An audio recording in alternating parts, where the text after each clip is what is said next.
Hi guys and girls and welcome back. Going to keep this one really short for a change. Please check out our Facebook, Instagram, Twitter and YouTube sites or hit us up on our website at www.bhbanter.com. If you get a chance, please look us up on iTunes and leave us 5 stars and a short review. And if you have anything you'd like to add, please email us at feedback@bhbanter.com. On the topic of iTunes reviews, our new mascot Alexander failed so miserably to attract more reviews that it resulted in exactly one person going to iTunes and hitting those stars. As a result, we've now shot and stuffed Alexander and we'll be giving away a meerkat hat to celebrate 2,000 downloads very shortly. Simples. No animals were harmed in the making of the hat. Bounty Hunter Banter says no to animal cruelty.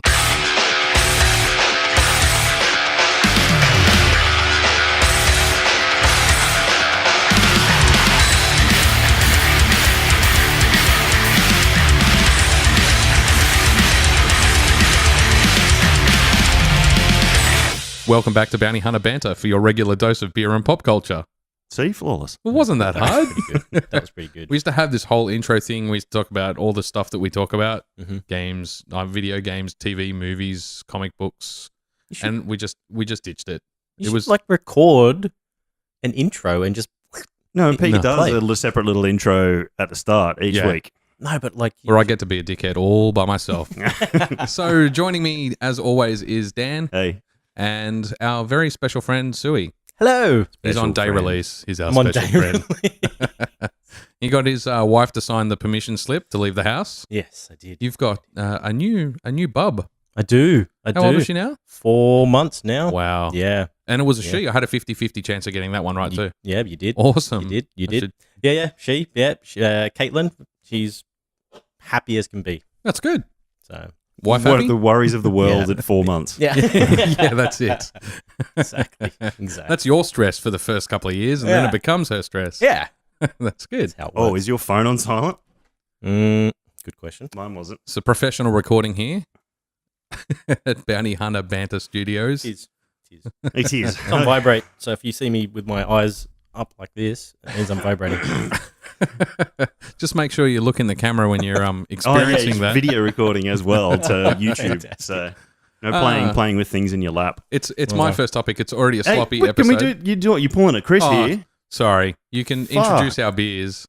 Sorry, Dan. Take us away with the beers.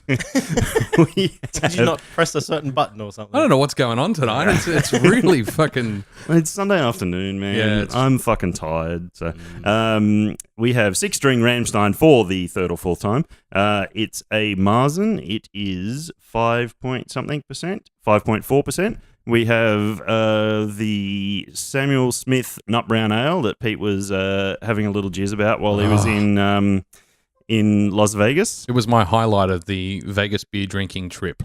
It's of course, a Nut Brown Ale at 5%. We have the collaboration between Doctor's Orders and Big Shed Brewing, the Imperial Carrot Stout at 9.4%.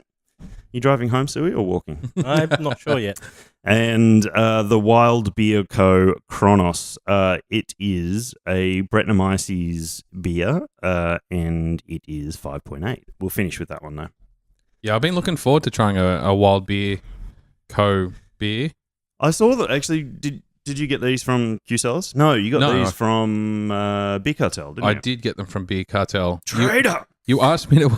It was your fucking fault. That clipped. Too loud? Yeah. It's going to sound really distorted. You asked me to go to Beer Cartel to pick up a very specific beer for you, and I walked out with like 20 fucking beers. It's not my fault. Sidetracked. Yeah, just a little. That's normal. Even the wife picked out some beers, and she hates beer. So it was quite a bizarre experience. Okay, Anyway. it is your first topic. You can go now. Okay, I want to start with QuipLash. And You fucker, I only had 4 things on my list, and that was one of them.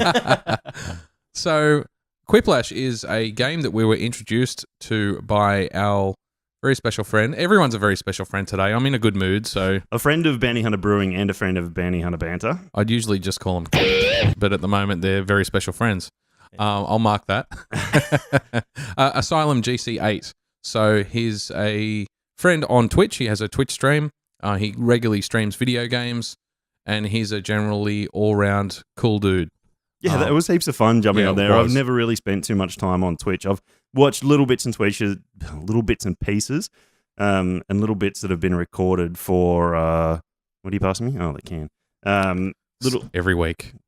little bits that have been recorded and put on YouTube, but it was heaps of fun. Like, I really, really enjoyed it. So QuipLash, I'm sure Pete's going to explain. No, you can explain if you'd like. No? Okay. No, you're going to do it in a better way than me. So QuipLash is like Cards Against Humanity. Very similar game. So Have you played Cards Against Humanity, Suey? I have. You know, I got a brand new set of Cards Against Humanity. talking to I am talking to the mic. Stop mumbling. Talk clear and loud. Yeah. And I had it in my car, and then my car. How much good in your car? Well, I only just got it. Like, literally only just on the got day. it. And, Okay. Well, it was in my car for a week. But, you know, details. Who cares? And a car got broken into, and they took it. They stole Cards Against Humanity. These fuckers took my brand new set. It's probably why they broke into the car. It was in my glove box. What else did they take from the car? Nothing. That's all they took. Well, Cards Against Humanity. there was nothing else in there. Yeah, Wow. Where was your car broken into? Was this at in home my or- driveway.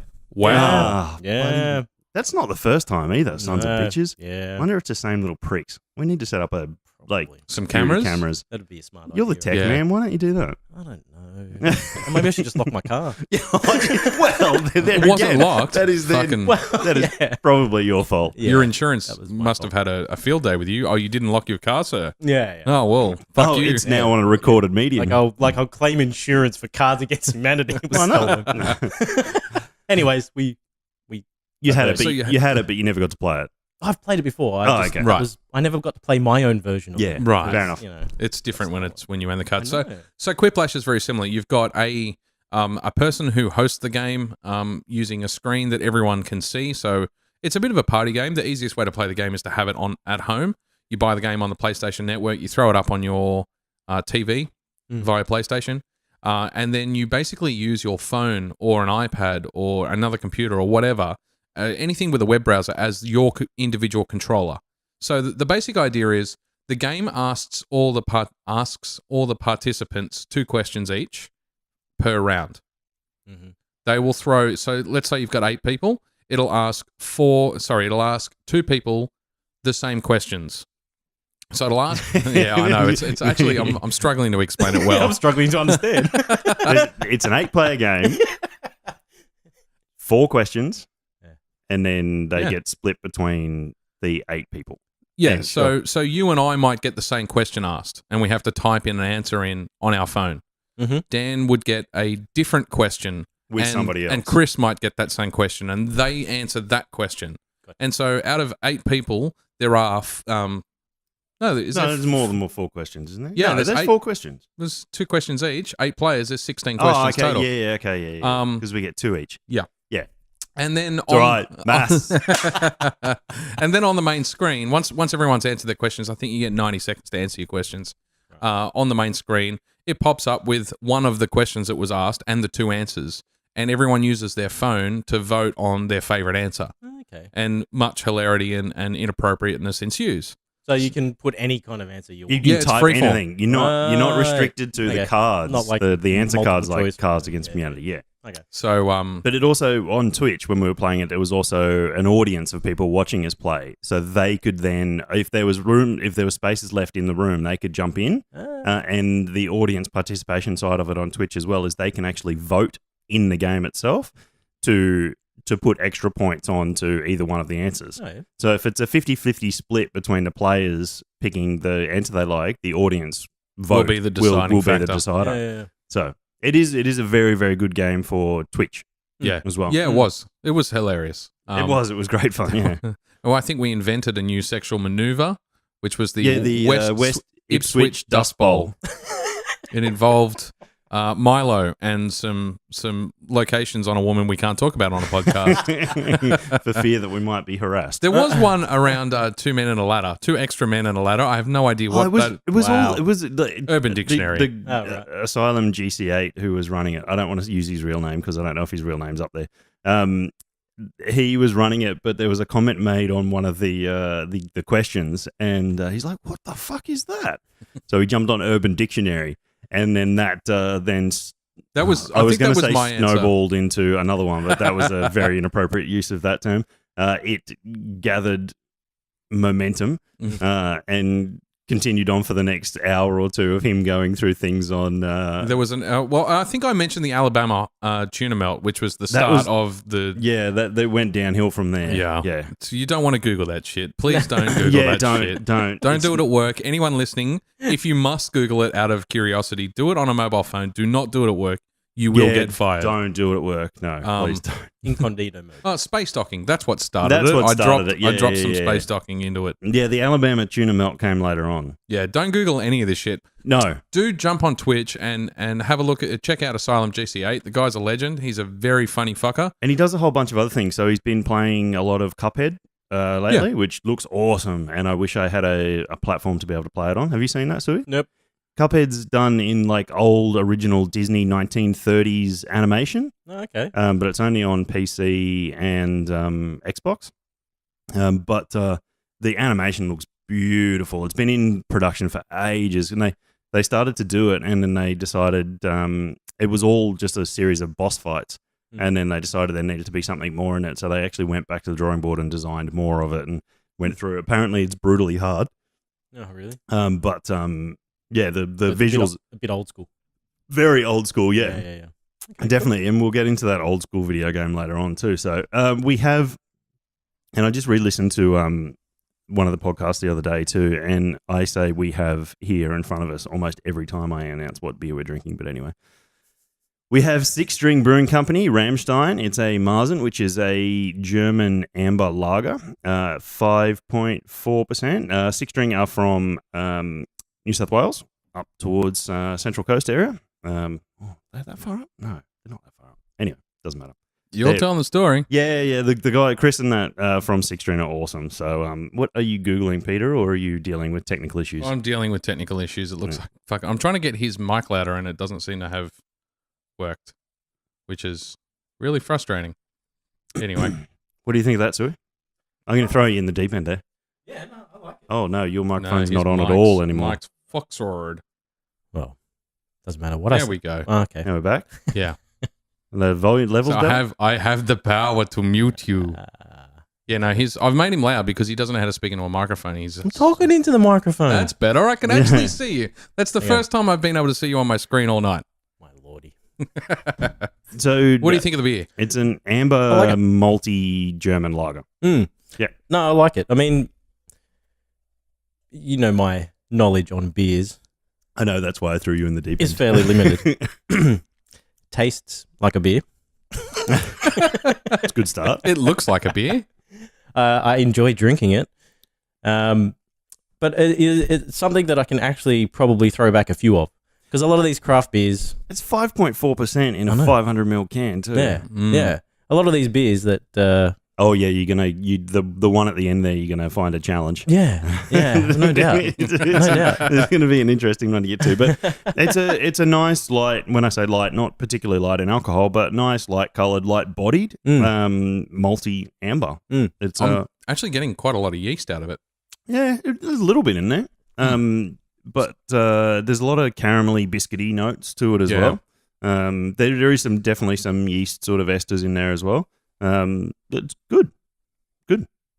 Yeah, I'm enjoying that.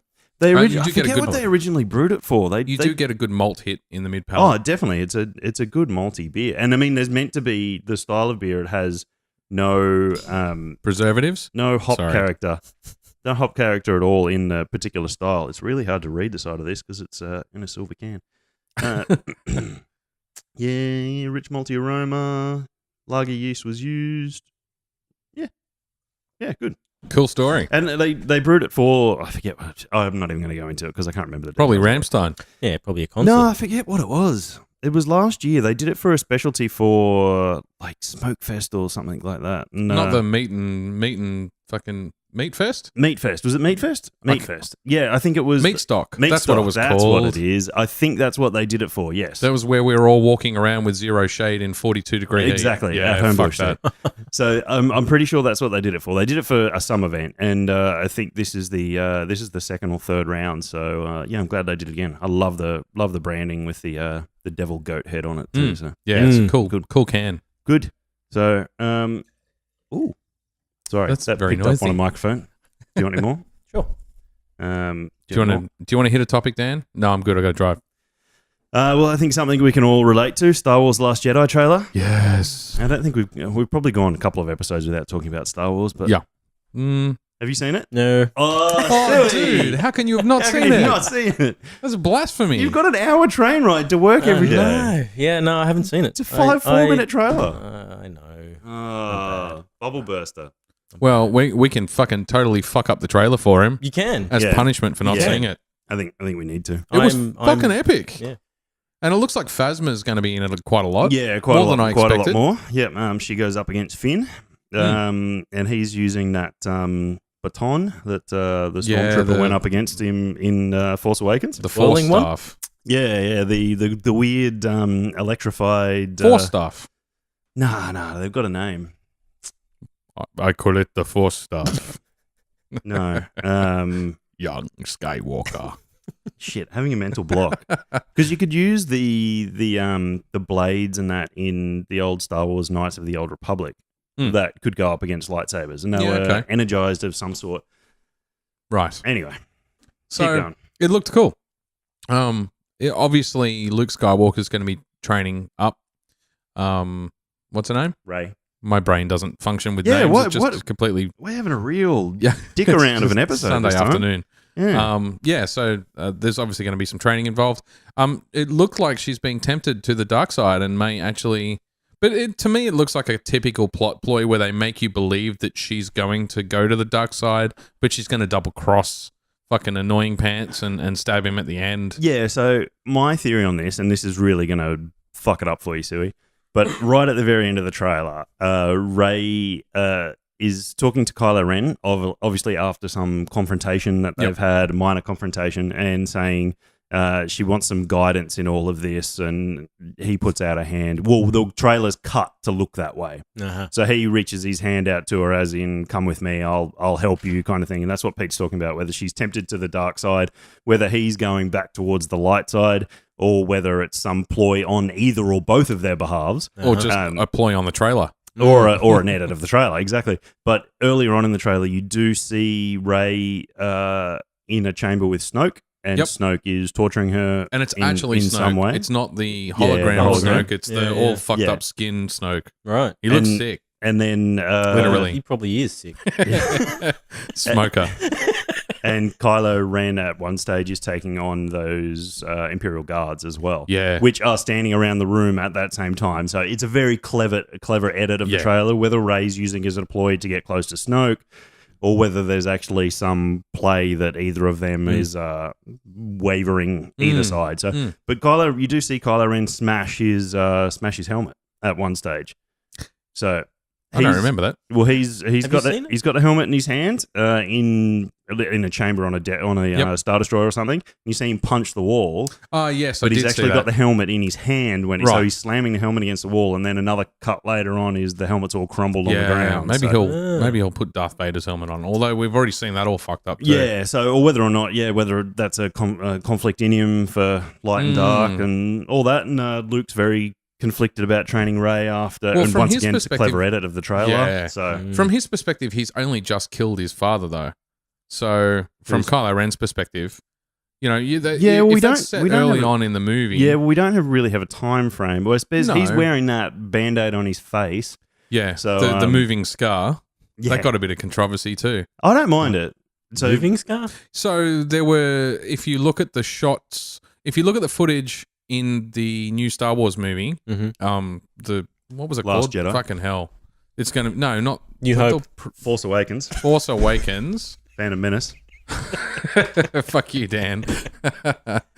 His scar, I think it was on his forehead, actually moved Oh, It throughout the movie. It went. Well- No, the scar was from when Rey hit him with the lightsaber at the Yes, final battle. but She it moved. sliced him up. Yes, but the in one shot, the scar was in one place. In another shot, they'd slightly moved the scar across, and a bunch of people on the internet had noticed, which is always a bad thing.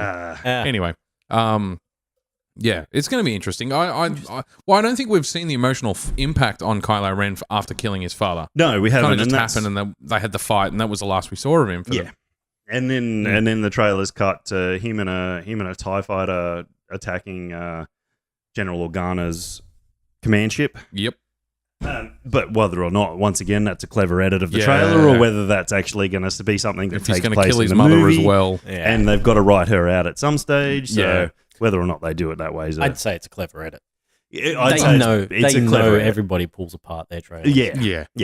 So it was a whole bunch. All these things are obviously happening in the same scenes, but how they've edited them around and everything.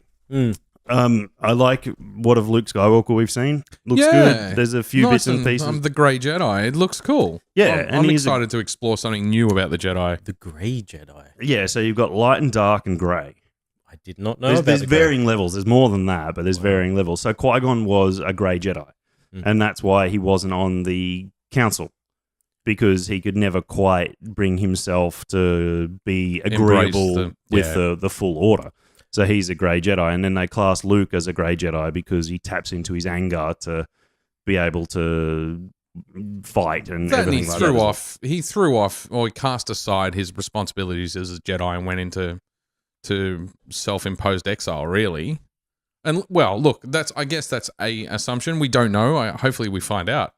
Like, how did you get on this picturesque island that they're now selling holidays to? How does he cast aside his thing to the Jedi if they're all dead? If they're all dead, if he's the only one. So, well, yeah, it's going to be interesting. I think so. I'm gonna pivot straight into another trailer. Did anyone see the Red Dead Redemption 2 trailer? I did, but I didn't pay that much attention to it actually because I watched it on Facebook on my phone. Well, that'll learn you. Yeah, looks fucking epic. Yeah, I watched it a little bit. I couldn't quite get the storyline. Yeah, and where it falls in and everything. And son. You played Red Dead, didn't you? Yes, I did. Yes. I did, but I can't remember a damn thing about it. Throw us a bone here, Suey. All I remember is, I don't remember much. I'm going to throw him under the bus in a second. Tell him to come up with some shit to talk about. Sure. Have you tried the beer? It hasn't travelled well. Unfortunately, it's still quite rich. You can tell that from the smell. It's got a lot of caramel notes It's in it. very rich, isn't it? Yeah. Oh, sorry. This is the Samuel Smith Nut Brown Ale from the US at 5%. You've got a lot of residual sugar that I can detect. Very sweet. It's very interesting. They've got on the ingredients side of thing: water, malted barley, yeast, cane sugar, hops, carbon dioxide. But barley in malted barley is in bold, and it's the only word in the ingredients list that's in bold. Okay. So I'm not quite sure what that's meant to denote, but yeah. I'm still enjoying it. It's just, it's not as... So in America, it was a lot smoother. Yep. It wasn't quite as bitter, and it had a little bit more sweetness to it. So that's really what it's lost in traveling. It's quite thin. Yeah. It's got a quite a thin body on it. It's okay. I mean, it's what you would expect for something that's travelled halfway across the world. Yeah. And that's really disappointing, though, because I was so looking forward to it. I know, you were so pumped up for it. You've been talking about it for a week. To put it into perspective, Suey, who doesn't bother listening to our show because he's an arsehole. And has an hour-long train ride to work. That's right. Yeah. Like, to work and from work, which would be an hour-long episode. Yeah. Well, you know what? Once a week. I'm here now. I mean, this is only, what, episode 20-something? 18. Yeah, thanks. Thanks, guys. Hey, in our defense, we have messaged you previously. Yeah, 2 hours before the show. Well, your name's been thrown around a fair few times. So. I guess we didn't even mention. So Chris is working again today. Oh yeah. So he sends his apologies. What we're going to try and do, because Chris has been working a lot over weekends recently. He's just getting smashed with work. Well, he works in hospitality, so he goes where he's told when he's told. It's primary times of working is. Yeah, weekends. What we might try and do sometime in the future is if Chris can't make an episode because he has to work, even where we get a third guest in, we might try and Skype him in. So we'll get him on the show for 10, 15 minutes. He'll just, go into the cool room and... and we know Chris is the inappropriate humour side of things. So that's right. Pete's just inappropriate. So that's also right. That's also right. That's what the magistrate said. He used the word inappropriate a lot in the sentencing. So yeah, that's where he's at the moment, unfortunately, and we're recording this later on a Sunday because I was away for the weekend. But yeah, Red Dead Redemption 2 looks fucking epic. Can't tell if it's his son or his grandson. He shares a surname with the main character from the first one, though. John Märzen. Märzen. Okay. So, Well, it could be the other way. yeah, it could be his dad or his It's- grandfather or yeah, something. exactly. Yeah. I that would be my guess. As a- It would go back. Well, Jack was his son. That's right, because you do go through that towards the end of the game. How do you remember this? I don't know. I remember hunting the last bison and getting a trophy for committing genocide against the a bison. species. Yeah. I tried to do that, and then I think that was the only thing that I didn't end up doing in it. Is So I killing got- all the bison. I got every Wow. single player trophy. That was the first game that frustrated me with trophies on the PlayStation Network because it forced you to get 5 or 6 online trophies to get the platinum. multiplayer. Yeah. And by that stage, everyone was bored of the game. Yeah. And they had enough people that were still playing it had figured out how to hack the game. So you would spawn and get shot in the head. Yeah. You'd spawn, get shot in the head. It was just, there was no It way was to play nothing. it. Yeah. Anyway, I'm looking forward to it. As I think I've said to you before on the show, Dan, if they just made more stories in the original game engine, I would still be fucking happy. That would be a game that I would spend money on. 100%. I'm amazed they never did any expansion content, like paid DLC. Yeah. Well, I don't know what they got tied up with it after. It must have been GTA 5. Yeah, it would have been GTA Probably. 5. Yeah. Yeah. Yeah. Yeah. Must have been. Oh, there was an expansion, wasn't there? Yeah, the It was- Undead Nightmare. Yeah. Undead There was Nightmare. a small DLC. Yeah. I don't think Well, but it was- much. It was big. It was still. was it? It was still a large I game never on its played it. own. Yeah. But it wasn't a continuation of the storyline. That's what I was interested in. It was. It was the Undead Nightmare. So he was. I never finished the Undead Nightmare, so I don't know how it played out in the end. But it was. I know what I'm doing next weekend. It was basically John Marsden having a nightmare, and a whole bunch of mythological creatures took over the world. So instead of in the northern area where you would be hunting the bears and things like that, like you're hunting Sasquatch. And Yeah, cool. there was a little side mission that was all about the last Sasquatch, and the zombies all through the world, everything wow. like that. Okay. Limited supplies, so limited bullets, everything like that. Yep. Obviously, headshots count. Yep. So bullet time was your friend, and you had to go and liberate the towns. And then, and then it would change to a different icon on your town on those towns if they started to come overrun again. Right. So when they were liberated, you obviously had free roam of the town. But you had to maintain that. You had to maintain it to a certain amount while you were still doing the rest of the story mission. Yeah, So, wow. Okay. Yeah, But I'd play I'd play a continuation of the same storyline in the same game engine. I'm super looking forward to Red Dead 2 because it's been it must be almost a decade. PlayStation 3 was PlayStation 3. Well, how old's PlayStation 4 now? Probably 3 years old. Yeah, it's 3 years old, 2 or 3 years old. PS3 was a 5-year cycle, and it wasn't a release title, but it was fairly close. It's got to be. Maybe it's not 10 years. Not 10 years is too far. I think it's about 6 or 7 years, probably. So they've come a fucking long way since then. Yeah. Yes. But I mean, it was an absolutely beautiful game. It was interesting. It was. I mean, look, anyone who watched Westworld will appreciate the kind of the cool factor of the shit that you can do in the Wild Wild West in a game like that. But it was actually a really interesting story as well. Oh yeah, incredibly. It was more about the storytelling, which you can say the same for Grand Theft Auto. Yeah. GTA 5, the storyline was Rockstar really know how interesting. to tell stories tell and stories. make characters interesting. Unfortunately, they can't figure out how to make their online fucking massive multiplayer game interesting to us. Yeah. For more than a couple of months. I mean, we did play that for 6 odd months, but and Suey jumped in and was we our fourth man. Yeah, were doing the I heists. I had fun getting run over by you guys. That was good. But after waiting, Hey, you gave as good as you got, by the way. We'd finish a mission, and the first thing I remember seeing you doing is throwing proximity mines on the side of everybody's cars before running away with you giggling into your headset. yeah, you can't get away with anything with your laugh. Guilty. Yeah. Well, you've had a good run, and you're about to, hit the hay for the night. Might as well cause a bit of havoc. Oh, we did the same when you weren't there, man. It's all good. It wasn't necessarily the end of the night. It was after each mission. That's true. You'd be causing havoc The while reset Pete was took an trying to hour. get back to to his apartment to start Well, the that next was one. the thing, right? So I don't know if we've ever really talked about it in the podcast. It must have been the first 1 or 2 episodes if we have. But GTA Online, on the back of the box that you bought when the game first came out, it talked about the heists. Yeah.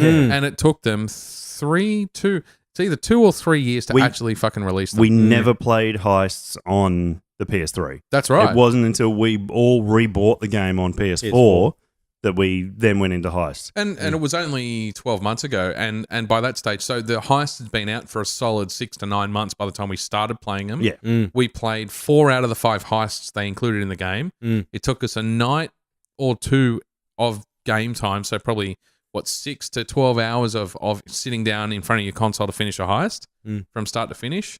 And it was buggy as fuck.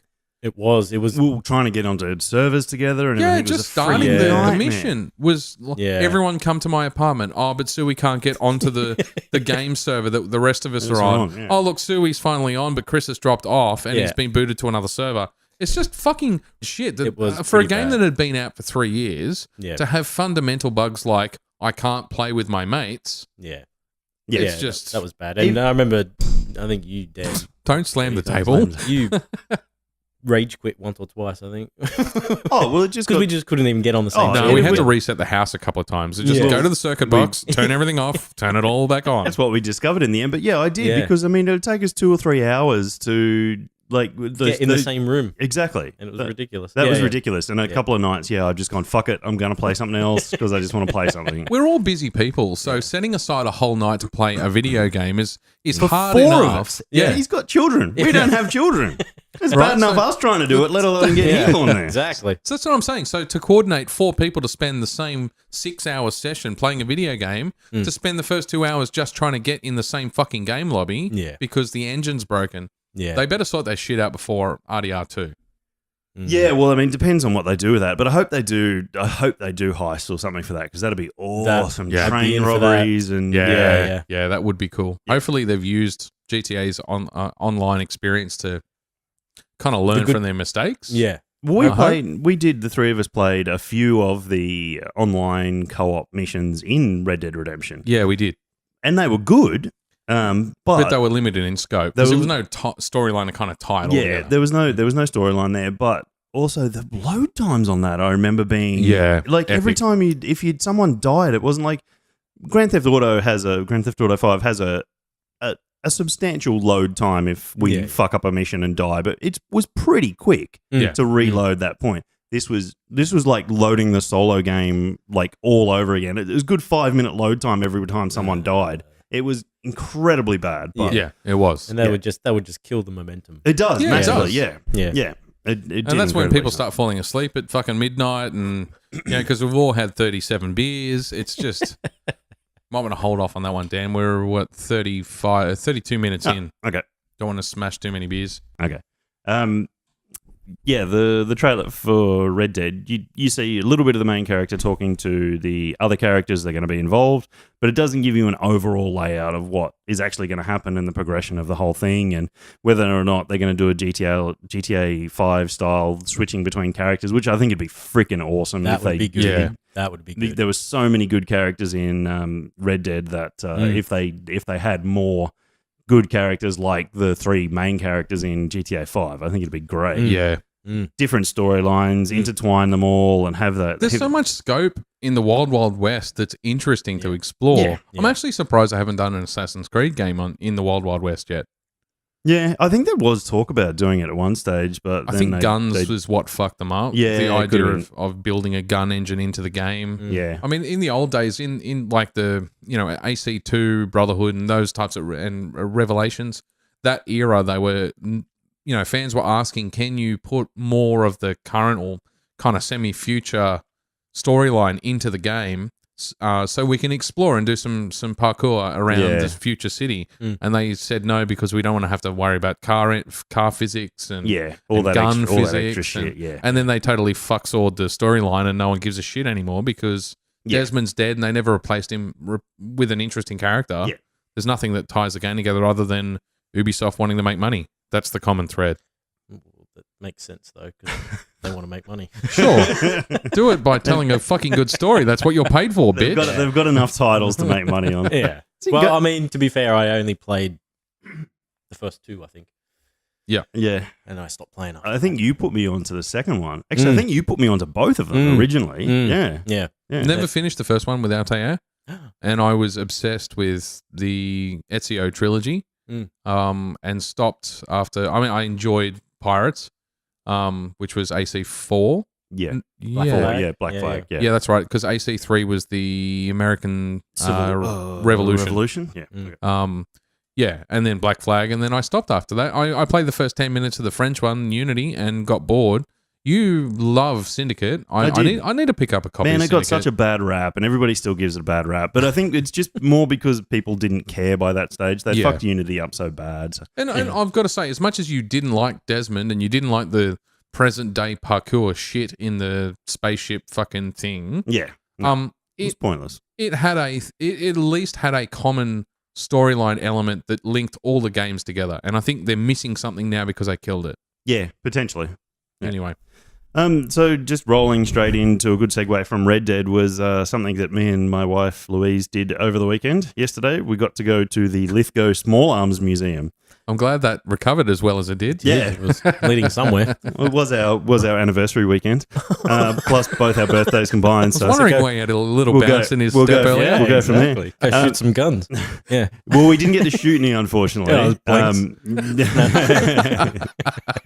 That went dark. Fair call. Yeah, the Lithgow Small Arms Museum is the old gun factory in Lithgow. And they've got a museum on the front part of it now. The factory is massive and not used anymore for anything. Yeah, okay.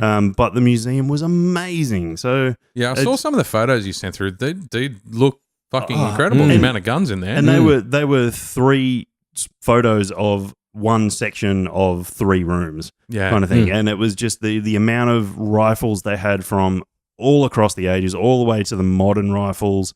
The handgun collection was insane, how many handguns there were, and all in such gorgeous condition, from single shot dueling muskets.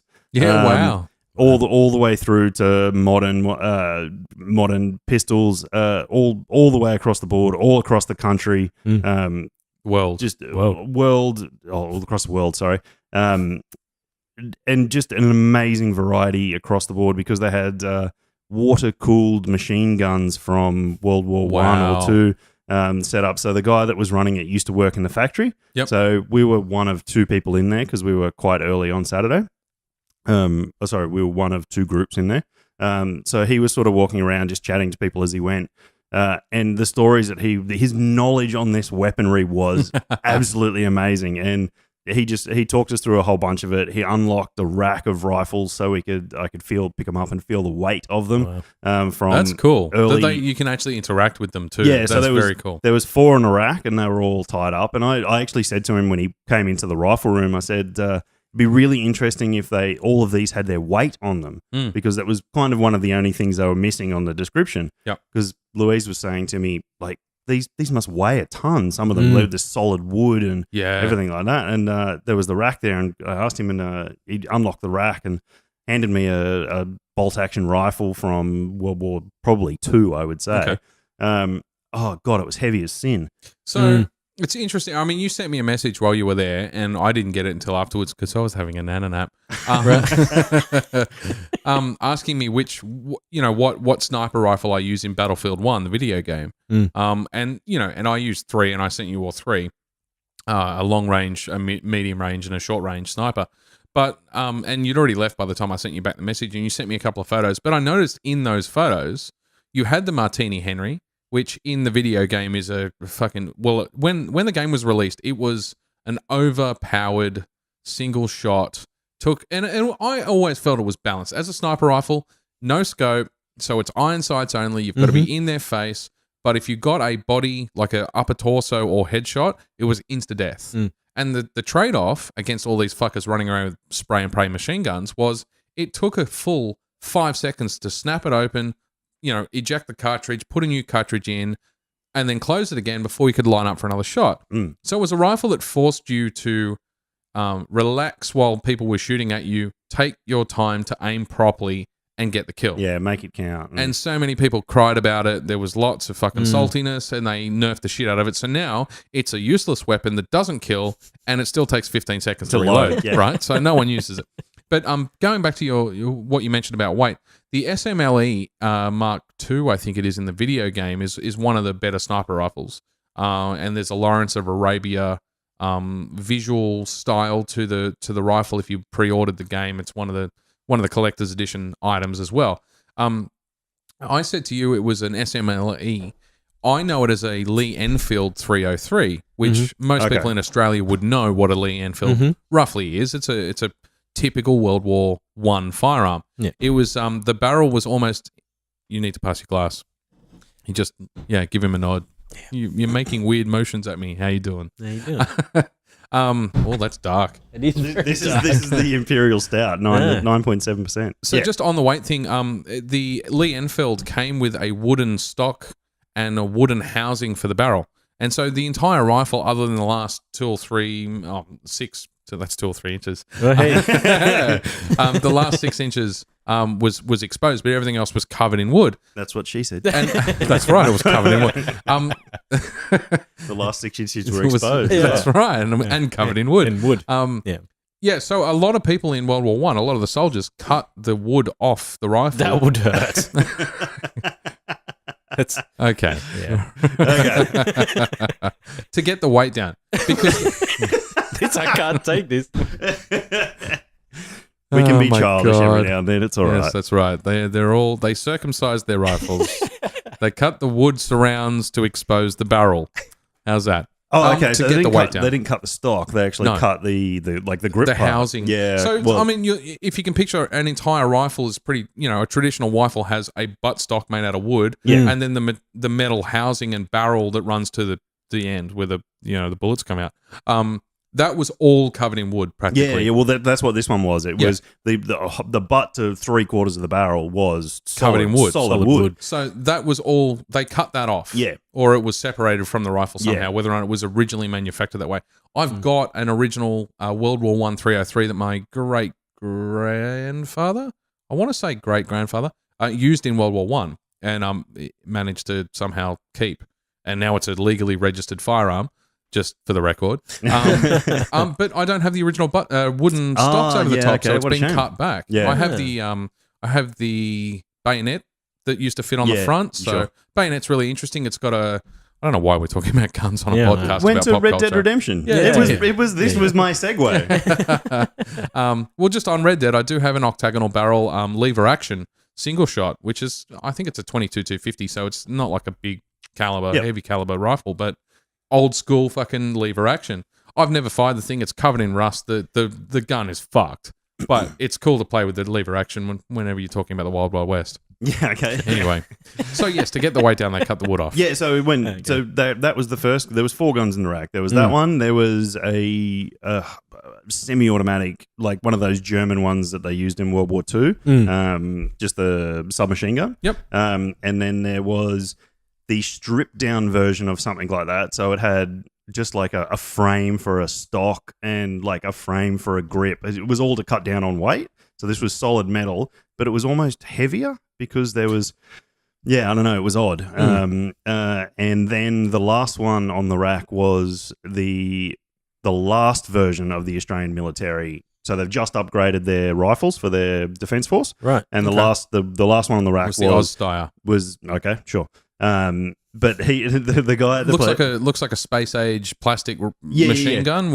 So he was calling it a Tupperware gun. Yeah, because the whole butt and everything's made of plastic. And the clips are plastic and everything too. Very thin plastic too. The clips and are extremely light. No kick. So I Army Cadets, we fired some F88 Steyrs, which is it's an Austrian rifle.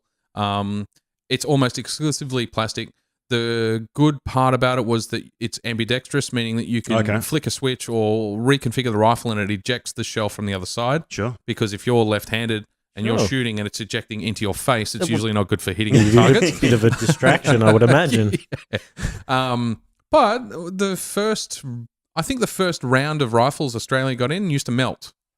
So if you fire them for too long, the plastic surrounds would start to melt onto the rifle. So the interesting thing that he was saying about that is all the mechanism is all in the butt, in the plastic part, but he was saying the barrel is actually the same length as the first one that I picked up, which was the big wooden World War I, World War II rifle. Barrel's exactly the same length, but because the mechanism's in the butt, the actual rifle is much, much shorter. Yes. It's only about 2/3 of the original length because it's all that repositioning of the mechanism. And everything like that. Anyway, interesting, but pointless. Wow.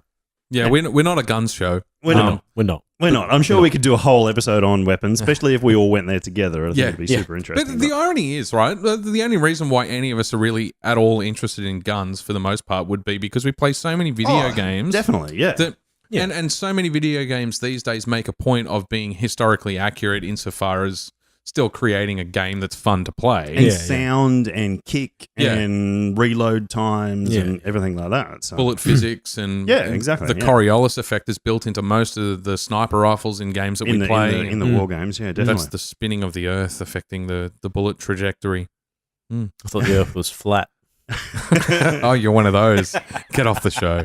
This beer is really interesting. So this is Big Shed and Doctor's Orders, Dr. Shedlove. This is this year's edition? Yes, it is. So 9.4% Imperial Carrot Stout. Every year they do something with some form of vegetable in it. I think last year was the yams, I want to say.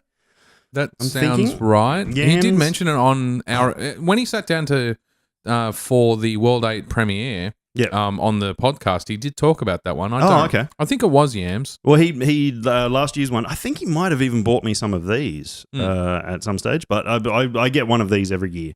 So it's surprisingly great. sweet. Yeah, it's got a bit of a back sweetness to it there, definitely, but it's got a nice roasty character. It is boozy, but that booze isn't overpowering. Yeah, it is very much an Imperial Stout. Yeah. Suey, thoughts? Have you ever had a beer this strong? No. Yeah. It's a big jump. It is actually. So it would be almost double what you would normally drink because if you're usually drinking standard beers at 4.8 to 5%. Yeah, that's right. This is 9.4%. So wow. It's a big jump. It is a big jump. Yeah, it's very punchy. I'm getting a lot of malt characters out of Yeah, it. a lot of roasty malt. Probably the roast isn't overpowering anything, but there's a lot of malt character there. There's definitely a good whack of roast there as well. But the good level of sweetness, that booze is fantastic. It's beautiful little cider, and it's fantastic that we actually left it this long too, because I've had it on the table today, not in the ice bag, so it's warmed up significantly to a good level. Yeah, to a really good level. Getting a lot of coffee aroma out of it, which you expect out of Imperial Stout with the malt. Definitely. 100%. But I'm impressed by the balance between the residual sugar and the alcohol. And I think there is a bit of earthiness there too from the carrots. So I'm not getting much carrot.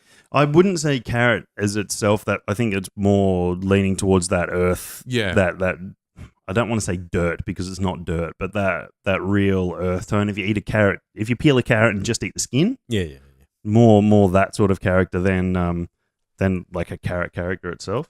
So that's enjoyable. Yeah, man, I like that. I love them every year. I think they're great. And I actually picked that up because Doc mentioned. I did a little bit of research just before the World 8 tour in case I got to have a chance to talk to Doc. So I read up on that and I was really interested to try that. The Nucleus is the other one so that was his winter release from memory. There Got some dogs in the background. Indy's going off at something really badly. Okay, we better go say good day in a minute.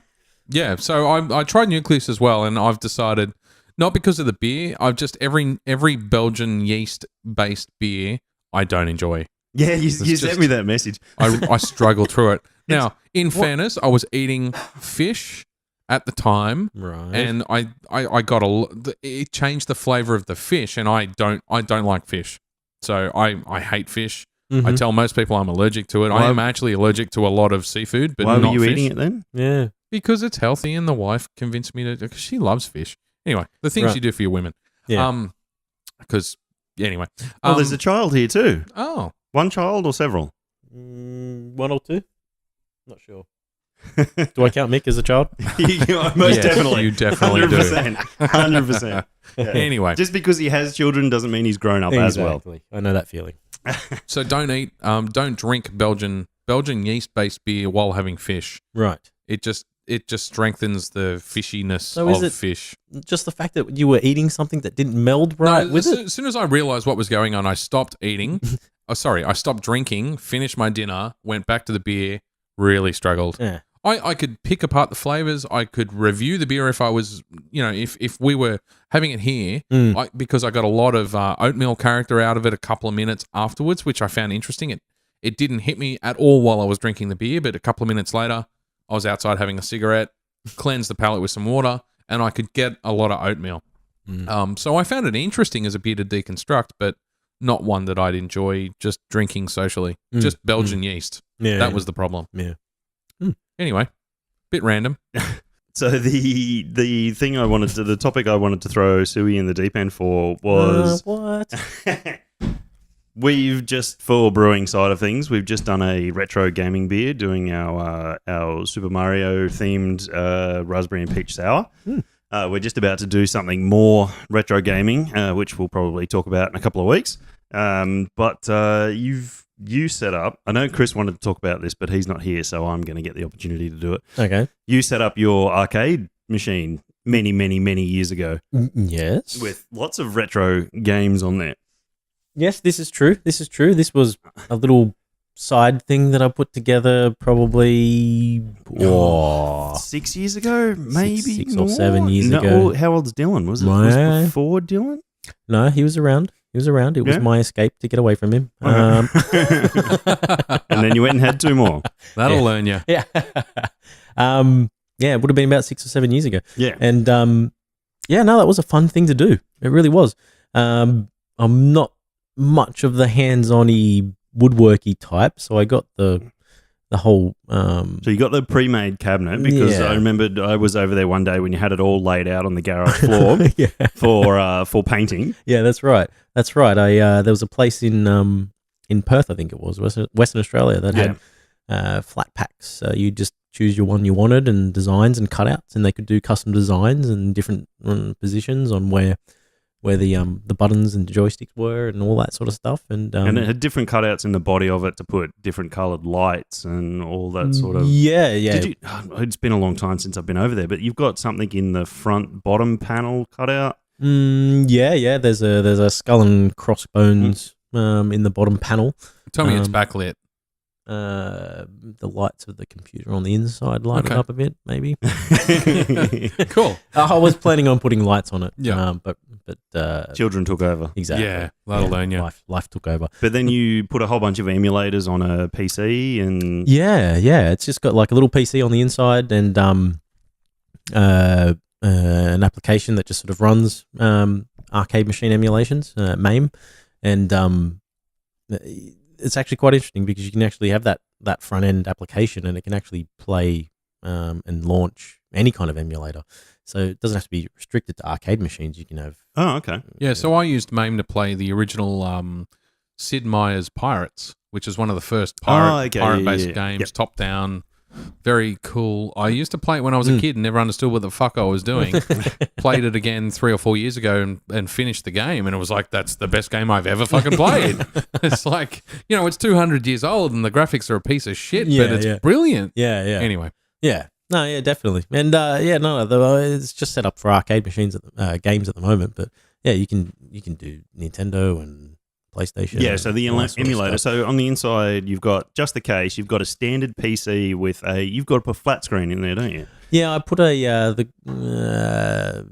it was a 23 inch flat screen in there. Yeah. But the software itself can put those scan lines in there. That's right. And you remembered there was something that you would... I remember you'd saying that there was some way to get that cathode ray emulated sort of screen to it. Yeah, absolutely. Just give it the authentic experience. Oh, yeah. So what games do you have on it? Oh, there's probably... Name them all. There's Go like A to Z. There's like 200 in there. Yeah. Okay, so what games do you fucking play on the thing? Yeah, well, one of the main games that I wanted to play on there was Bubble Bobble. Yeah, you and Kelvin. Yeah, I love it. Bubble Bobble. Every time we have like one of Suey's kids' birthdays or one of his birthdays or something like that, you got to peel him and Kelvin off it from bloody Bubble Bobble the whole time. Yeah, that was like the game of our childhood, man. Like, excellent game. And then there's like Snow Brothers. Snow Brothers was an awesome game as well. Yeah, that one was really good. I got all the like Street Fighters and Yeah, all because that the sort of original stuff in Street there. Fighter 2 would be awesome to Yeah. go back and play now. Yeah, definitely. Before they overcomplicated the fuck out of Capcom. Yeah, it got really confusing. 400 characters, bro. And all the side scrollers, the Ninja Turtle side scrollers, Yeah. the Beat 'em Marvels beat 'em ups, Yeah, side scrolling beat 'em ups. Fuck, what else we played? Teenage Mutant Ninja Turtles. Yeah. That fucking Olympic game. What's that? Oh, There do was you- a weird Japanese. Do you have International Karate? Was it an arcade game? No, I think it was like a Commodore I think it 64 It was game or originally a Commodore 64 Yeah. game, but you could certainly play it on coin-op arcades. I've played it Yeah, on, okay. on Okay. a coin-op. Yeah. No, I Used to don't. fucking love that game. Sorry, carry on. Jeez, this is really going back to our childhood, though. It is, yeah. Definitely. Well, retro gaming. Well, 1989. We've done a lot of stuff with 1989 bar. It's an arcade bar or arcade bar cafe kitchen in Newtown. Mhm. We've done a lot of stuff with them lately for brewing. I want to get him on the show, too. Oh, we definitely will. We definitely will at some stage when we can all sort it out. Well, he lives in Newtown, so we might have to make a trip out that way. 1989. Yeah. Easy.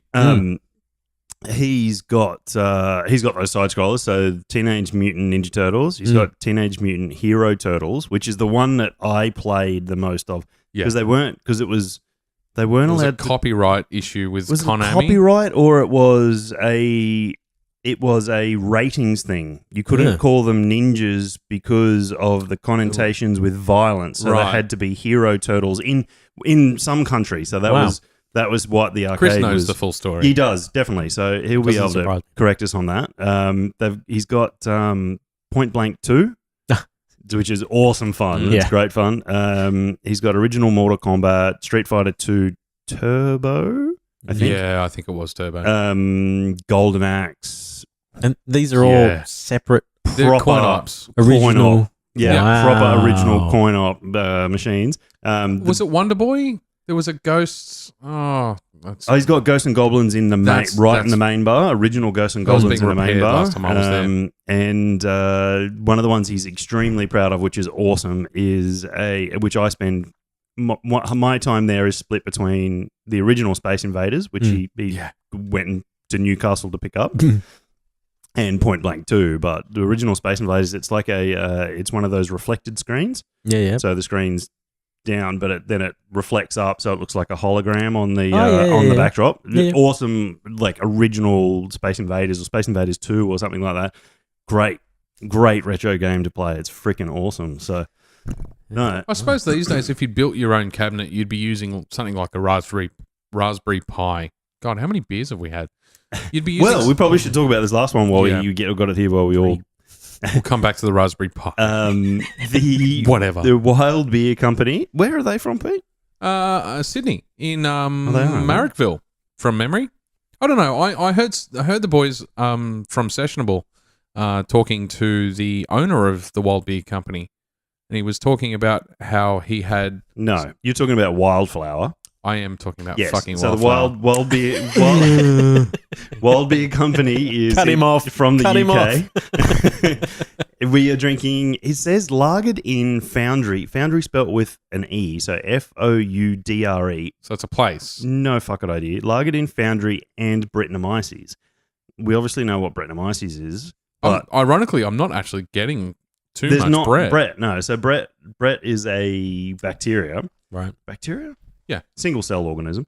And it gives off in beers like wet. You ever smelled a wet sheep? Have I ever smelled a wet sheep? I recommend you do. It's a fantastic smell. That's the kind of have funk not. that Brettanomyces gives. Right. Horse blanket, farmyard. Right. Lanolin Okay. oil. With you. Lanolin- So if you go and buy a duck down, a duck down doona Uh-huh. or duvet, depending on which country you come from, Yep. you'll smell it. Okay. It's got a very distinctive farmyard smell. It's Uh-huh. lanolin oil. And that's what Brett gives. And Right. you use Brett to a lot of French ciders and that you have the Brettanomyces in them. They have that funky barnyardy kind of character to them. Unfortunately, I mean, that says it is. I mean, it's a nice beer. Mm. It's like a nice pale ale, but it's The Wild Beer Co. Chronos. Chronos, yes. I picked it up because I love Chronos. Yeah. As a Titan. Anyway. on Greek mythology, sorry to It is banter. Here we go go. off on a spiderweb. We went to Jenolan Caves last night Yep. and we did the off the track tour. So we started our tour at 8 o'clock at night when the caves are shut down for the day. Yep. And they take you in and they unlock other caves where you don't normally go and everything like that. So we went into this, we were all wearing hard hats and Yeah. So we went into one of the chambers that has been shut down for 5 or 6 years. And we were the first people in 5 or 6 years to be in there. They'd had a wiring problem.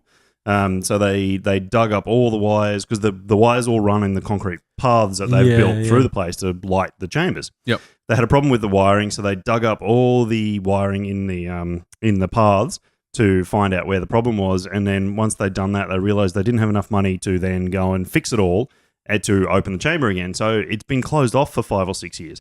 No one's been in there because we were going in under torchlight. That we were allowed in there. Yeah. So he took us in there, and one of the chambers you go into is called the Lake of Cerberus because they call the 9-kilometer river system that runs underneath the through Jenolan Caves the River Styx, which in Greek mythology is the river that Chiron takes you across to Take you to the underworld. Of course. And then Cerberus is the 3-headed dog that guards the gate to Hades.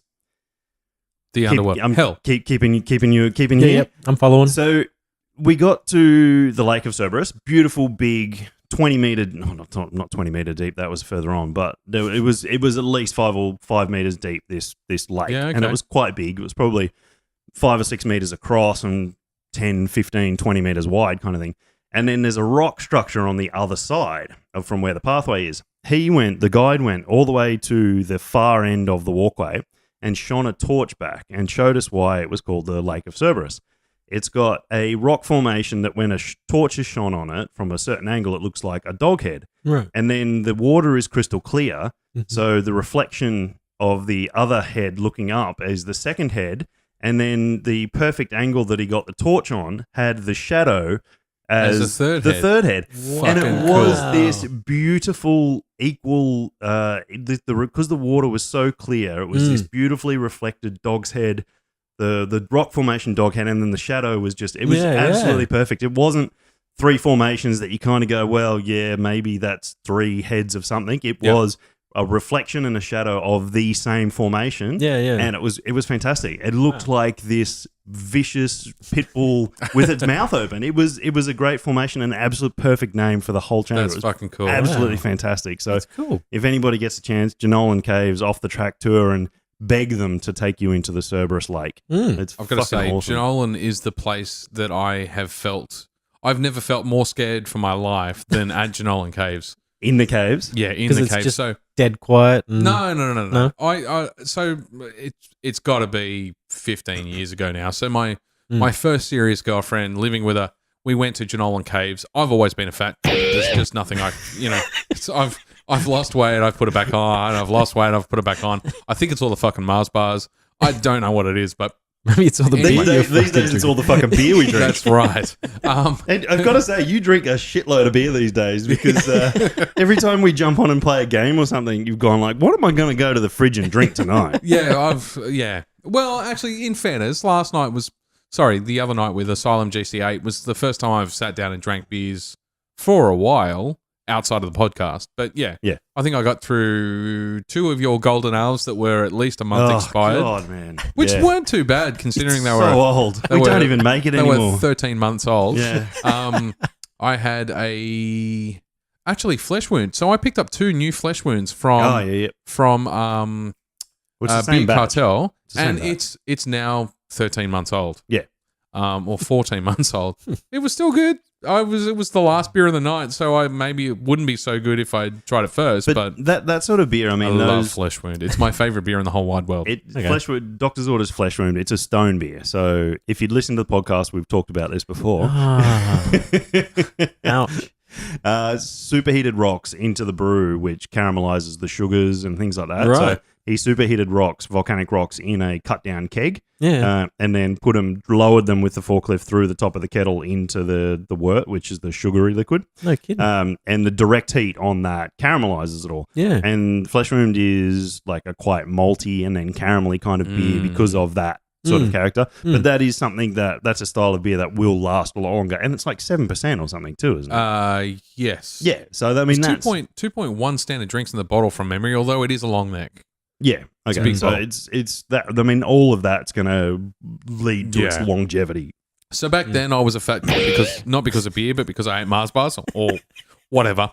Anyway, we went on a proper cave tour, meaning, hard hats and the lights on your helmet and the fucking jumpsuit. We abseiled down the eye. That's the adventurous one. Yeah. So we abseiled down the eye, and in 5 minutes after you abseiled down, you go into the first chamber, and he said, right, most of you will never have experienced true darkness. There's always some sort of, no matter how dark your house is, there's always light bleeding from somewhere. Yeah. Usually an LCD on a fucking stereo or something. Yeah.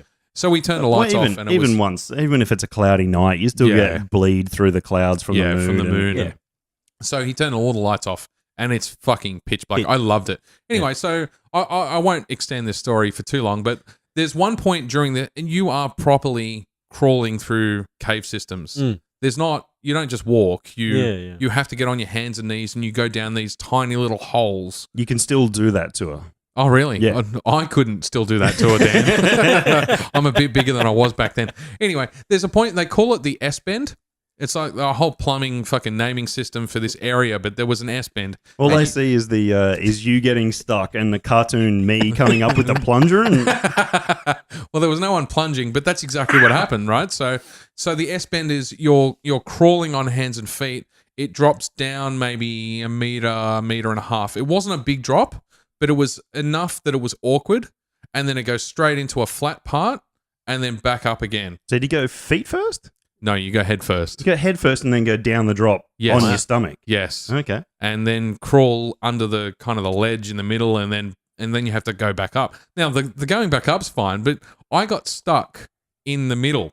Oh. No, I got down the drop and started to snake my way into the center of the S bend. And got stuck. And I actually had my girlfriend at the time have to push my feet while someone pulled my arms. It was a horrendous. Like, I'm not a claustrophobic person normally, right? Yeah, but when you're stuck like 80 meters underground, wedged in a I cave, was scared shitless. That would be, That, and when I was a very young kid, I would have been 7 or 8. So we used to have a stormwater drain running from the street down the hill of our property, and it would have been a 250 meter run to kind of a manhole cover, and then it just went out into the creek.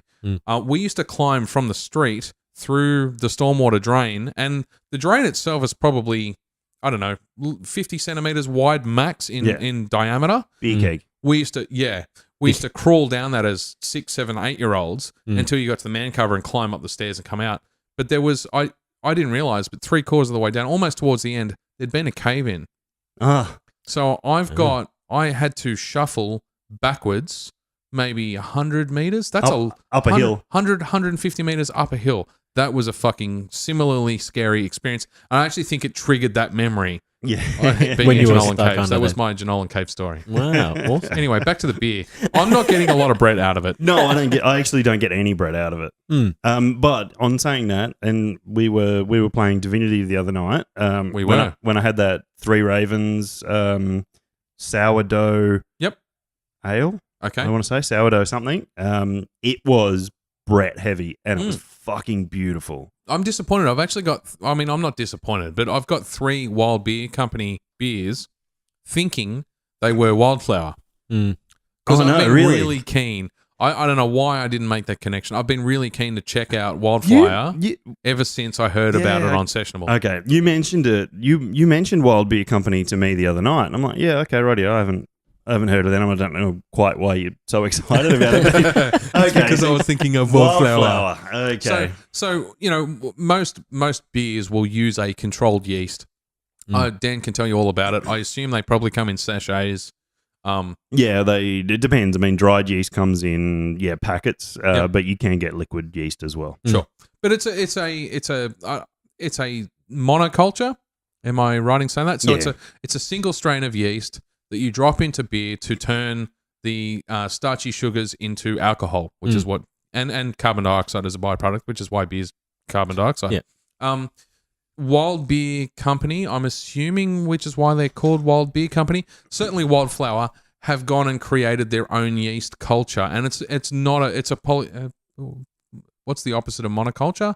Is it a polyculture? Would be, yeah. So it's multiple strains of yeast that he's literally gone to botanic gardens, stuck a stick in some stuff, and collected wild yeast, and then refined it to a yeast that he's happy with the flavor properties. So this is coming out next Monday, isn't it? Next Sunday. Yes. So which will be the first weekend of Sydney Beer Week. Yes.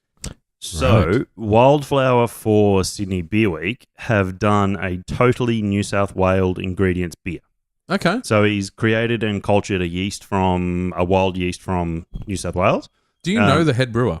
No. Okay. No, Tom, my brewer, knows him. Right.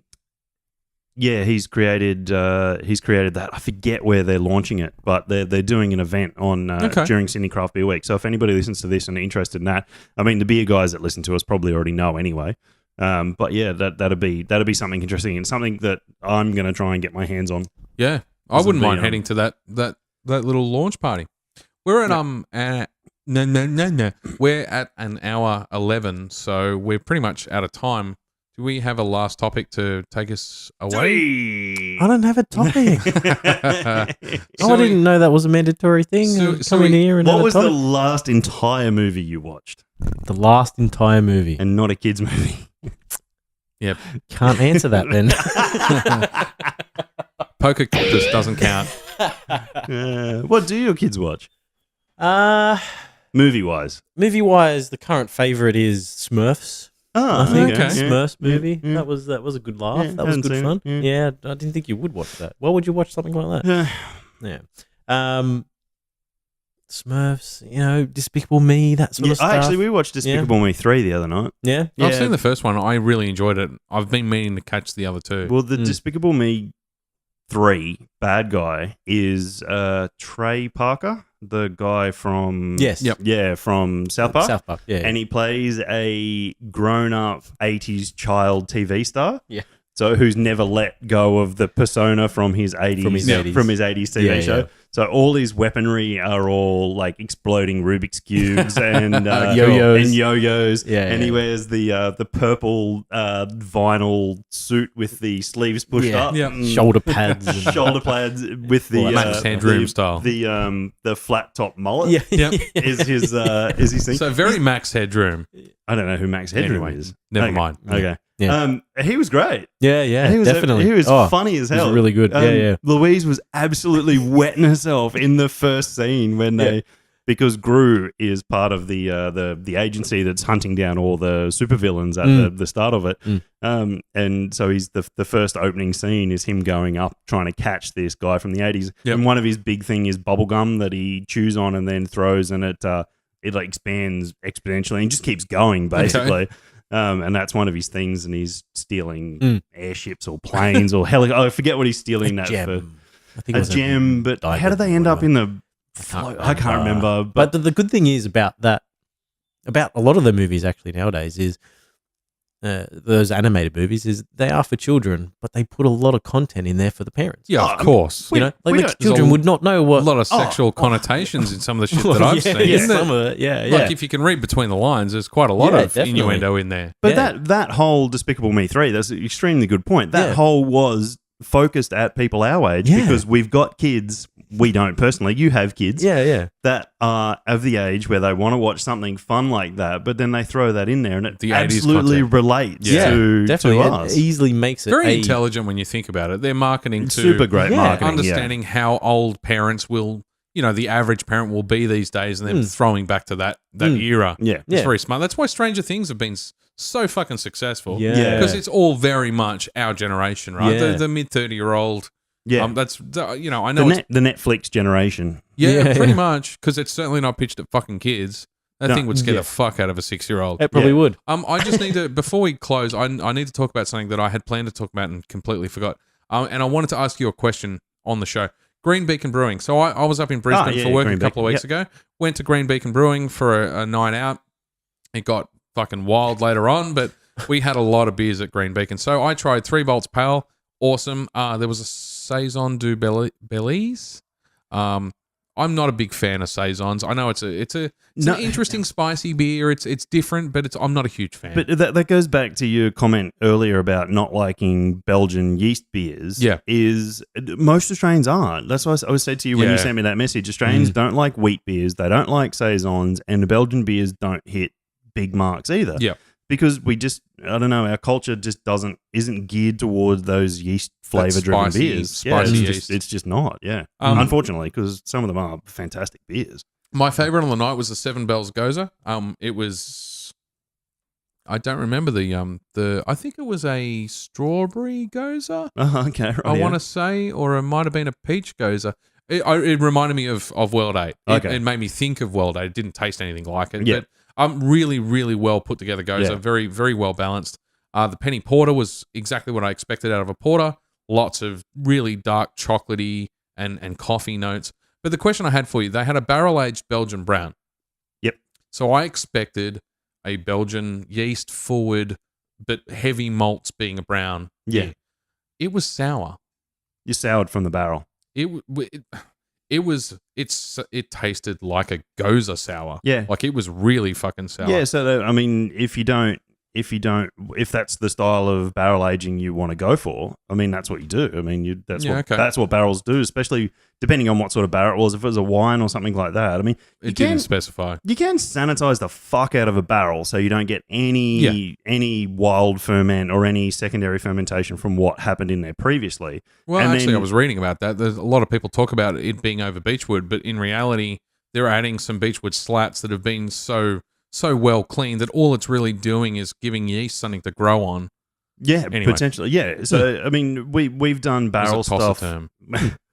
We've done barrel stuff for people before where they haven't wanted sourness, they haven't wanted wild ferment stuff. Yeah, so okay. We have soaked this thing in caustic and I mean, this strips a lot of shit that's been in there. Yeah. But then heated it with like 100 degree or just under 100 degree, not boiling, but 95, 96 degree water 2 or 3 times to completely sanitize the entire barrel. Yeah. Because all they want to bleed through is wood character and whatever. So say if it's a port or Saison, a Shiraz or something like that, you're getting that red wine sort of character coming through. Yes. But you're not getting any of that sour wild ferment stuff come through. So that's from the wild ferment. Is that where the sourness comes from? Yeah, it comes from the barrel. Interacting with the barrel. It's coming from whatever funky shit's growing in the barrel. Yeah, okay. Yeah. It was not enjoyable for me. I really didn't like it because, and I, in fairness to the beer, I'm sure it was just as well. I mean, I tried 7 or 8 Green Beacon Brewing beers on the night, and I loved 6 of them. Yeah. This was the only one that I didn't like. So maybe it was just I walked in with expectations of a strong malt character because it was a brown ale, and then a Belgian yeast forward brown ale, and I got a fucking sour. Yeah. It was just really weird. Yeah, so it just goes down to what they were aiming for. And it was really light mouthfeel.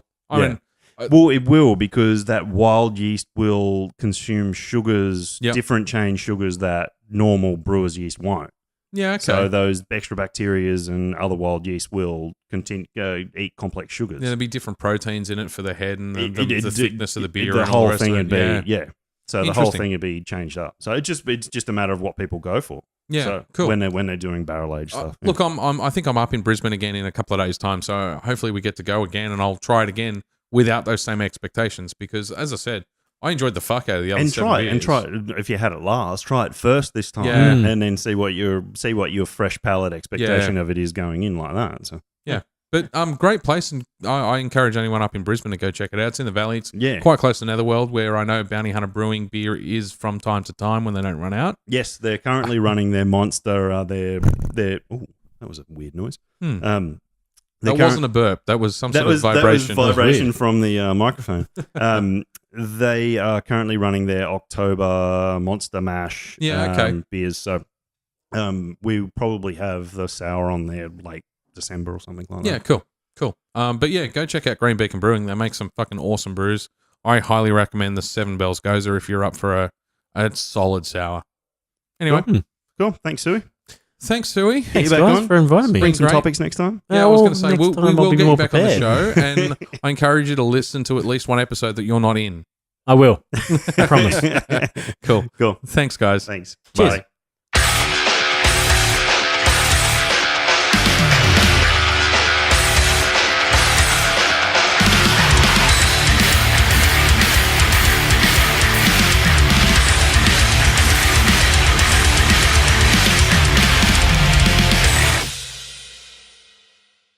Am I supposed to be able to hear myself? Yes. Yes. Especially over to hear everything. Turn the volume up. Hello. Hello. Ah. See? Give it a blowjob. It loves it. I can't. It's got protection. It's fuzzy. All right. Whose intro is it? Yours. I did it last week. So We can make Suey do it. We don't have that kind of time.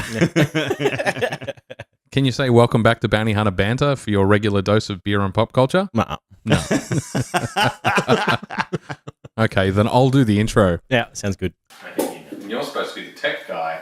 Well, So can you I don't usually put my hands on knobs. Can you see? This is where Pete needs to be recording already. Yeah, and it just fucking shut down. Because he puts outtakes at the end sometimes. When I can manage to capture them, yeah.